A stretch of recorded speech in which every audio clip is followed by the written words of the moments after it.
में उठे हिंदू मुसलमान राग के बारे में। दरअसल मध्य प्रदेश की शिवराज सरकार में कैबिनेट मंत्री उषा ठाकुर का एक विवादित बयान सामने आया है। मंत्री उषा ठाकुर ने कहा है कि मदरसे आतंक का अड्डा हैं। साथ ही उन्होंने कहा कि सारा कट्टरवाद, सारे आतंकवादी मदरसे में पले और बढ़े हैं। मदरसे को मिलने वाली सरकारी मदद को रोक देना चाहिए।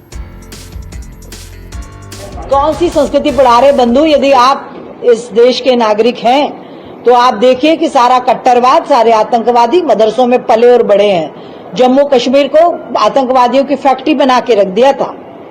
तो ऐसे मदरसे जो राष्ट्रवाद से, जो समाज की मुख्य धारा से नहीं जोड़ सकते, उनको हमें समुचित शिक्षा के साथ जोड़कर समाज को सबकी प्रगति के लिए एक साथ आगे ले जाना। उषा ठाकुर का आपने बयान सुना और चलिए अब आपको दिखाते हैं हमारी सहयोगी विघ्नेश से उषा ठाकुर की खास बातचीत। शिवराज सरकार में पर्यटन और संस्कृति मंत्री हैं उषा ठाकुर जी, जिन्होंने बयान दिया है कि मदरसों में कट्टरवाद और सारे आतंकी मदरसों में पले बड़े हैं, वहां से निकलते हैं, आतंकवाद को पनाह दी जाती है। आज इसी पर बातचीत करने के लिए वो खुद हमारे साथ मौजूद हैं। आप टीवी स्क्रीन पर उनको देख भी रहे हैं। उषा जी, मेरा पहला सवाल मैडम आपसे यही है कि आपने ऐसा बयान क्यों दिया? मदरसों में आतंकवाद पलता है क्या? ऐसा बयान आप खुद जानते हैं, पूरा विश्व जान गया इस सच्चाई को कि मदरसों में क्या होता है। हमें 21वीं शताब्दी का भारत निर्माण करना है। उसकी जो शिक्षा नीति है वो प्रखर राष्ट्रवादी है, रोजगारोन्मुखी है। तुम्हें ऐसी शिक्षा को ही बढ़ावा देना होगा और ऐसी शिक्षा के जो कट्टरवादिता को पनपाते हैं, जो देशद्रोहिता को पालते हैं, ऐसे सब संस्थान बंद करने होंगे।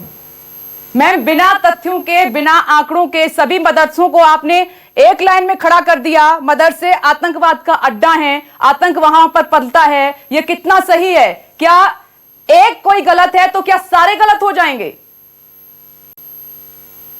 आजादी के 70 साल का इतिहास उठाइए। संपूर्ण जम्मू कश्मीर भारत का स्वर्ग इस बात का साक्षी है। प्रधानमंत्री नरेंद्र मोदी कहते हैं सबका साथ सबका विकास, और आप कहती हैं मदरसों में आतंकवादी पलते हैं, बढ़ते हैं। आप क्यों विकास के मुद्दे पर बात नहीं करती? हम तो सबका साथ सबका विकास के लिए ही प्रतिबद्ध है। हमारे माननीय प्रधानमंत्री जी का जो महामंत्र है उसी को लेकर मध्य प्रदेश की सरकार चलती है। और जिस शहर से मैं आती हूँ वो तो नंबर 1 है देश में। आपको लगता नहीं है कि जितने भी मदरसे हैं, जो लोग वहां पर, जो बच्चे जाते हैं, जो तमाम लोग हैं, उनकी भावनाओं को आपने आहत किया है? अगर कोई ये कहे कि गुरुकुल में आतंकवाद पलता है, बढ़ता है, तो आपकी भावनाएं आहत नहीं होंगी मैडम? यदि एक प्रमाण भी कहीं मिले तो सबको कठोरतम दंड दिया जाना चाहिए, चाहे गुरुकुल हो चाहे मदरसे हो। नहीं, क्या ये बयान देने से पहले आपके हाथ में प्रमाण था मैडम? मैं यही जानना चाहती हूँ आपसे। क्या तथ्य थे, क्या आंकड़े थे? क्या आपने दिखाया जनता को? क्या आपने उसमें सूचित किया, उसमें लिस्टेड किया कि ये मदरसे हैं और यहाँ पर आतंकवाद का अड्डा चलता है? पूरे देश, पूरे दुनिया के सामने है। आप खुद भी जानती हैं इस सच्चाई को। मैं क्या जानती हूँ मैडम, क्या नहीं जानती हूँ? देश क्या जानता है, क्या नहीं जानता है? आपने जो बयान दिया है उसका प्रूफ दीजिए, उसका तथ्य दिखाइए, उसके आंकड़े दिखाइए। किन मदरसों की बात कर रहे हैं आप? सबको एक कटघरे में खड़ा करना ये कहां तक सही है? आप खुद आइए, देखिए। हमने देखा है जहां बांग्लादेशी घुसपैठिए अभी तो सीमा का निर्धारण होने के बाद नियंत्रण हुए, भारतीय जनता पार्टी की पुख्ता नीतियों ने देश को सुरक्षित किया है, अभेद्य रक्षा कवच दिया है। वगरना सारे दूर यही हाल है। आप किन मदरसों का नाम ले रही हैं मैडम? आप किन मदरसों का नाम ले रही हैं? जरा बताइए ना, आपके पास किसका सबूत है, किसका आंकड़ा है? नाम लीजिए। आप सबको कैसे एक लिस्ट में खड़ा कर सकती हैं, एक लाइन में खड़ा कर सकती हैं? 0 सबूत है। नाम लीजिए मैडम। आपने कौन से मदरसे की बात की है जहां पर आपने देखा है जाकर कि वहां पर आतंकवाद पलता है, बढ़ता है? पहुंचाना है वहां मैंने पहुंचा दिए। जम्मू कश्मीर के सारे मदरसे इस बात के साक्षी हैं। पर्यटन एवं संस्कृति मंत्री है मैडम, आपका एक एक शब्द बहुत महत्वपूर्ण होता है। क्या आपको शिक्षा पर बात नहीं करनी थी? क्या आपको रोजगार की बात नहीं करनी थी? क्या आपको विकास के मुद्दे पर बात नहीं करनी थी? सिर्फ क्या आपको मदरसे की बात करनी थी जबकि चुनाव है? क्यों हिंदू मुस्लिम करने लगते हैं ये आप लोग? महोदया, में शिक्षा संस्कृति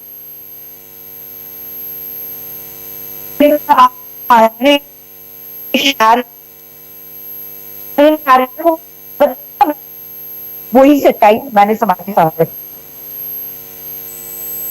जी। नहीं, कमियां चारों तरफ है मैडम, कमियां चारों तरफ हैं। मेरा सवाल आपसे यही है कि आपने सभी मदरसों को आतंक का अड्डा बना दिया, बता दिया, बिना तथ्य बिना आंकड़े दिखाए बताए। ये कहां तक ठीक है? एक जिम्मेदार पद पर आप बैठी हैं, नुमाइंदगी करती हैं जनता की, आपके पास बहुत महत्वपूर्ण डिपार्टमेंट है, आपका एक एक शब्द बहुत कीमती है। क्या ऐसे बयान, ऐसे शब्द नागरिक जुड़ा रहे, ये मेरी जिम्मेदारी है। आप बिना तथ्यों के यदि बात करेंगी, यदि आप में सच कहने की ताकत नहीं है।